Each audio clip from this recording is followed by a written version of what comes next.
بسم اللہ الرحمن الرحیم۔ مجربات اولیاء یہ ایک اہم مسئلہ ہے۔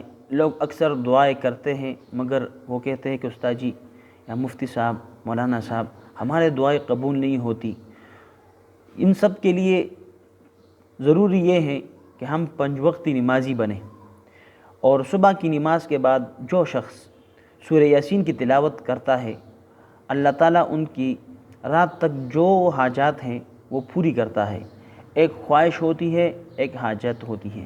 حاجت ضرورت میں داخل ہے، اور خواہش وہ جو دل کی خواہش ہوتی ہے، وہ خواہشات تو اللہ تعالیٰ سے دعا کے ذریعے پوری کرنی چاہیے، اور جو حاجات ضرورت ہے وہ اللہ تعالیٰ سورہ یاسین کی بذریعے انشاءاللہ ہمارے اللہ تعالیٰ جو ہے وہ ان کا ذمہ لیتا ہے۔ سورہ یاسین کی تلاوت کرنے کے بعد رات تک پورے دن کی جو بھی حاجات ہے وہ اللہ تعالیٰ پوری کرتا ہے۔ اللہ تعالیٰ ہمیں صبح کی نماز اور اسی طرح 5 وقتی نماز بنائے، اور سورہ یاسین کی تلاوت کی توفیق عطا فرمائے۔ والسلام۔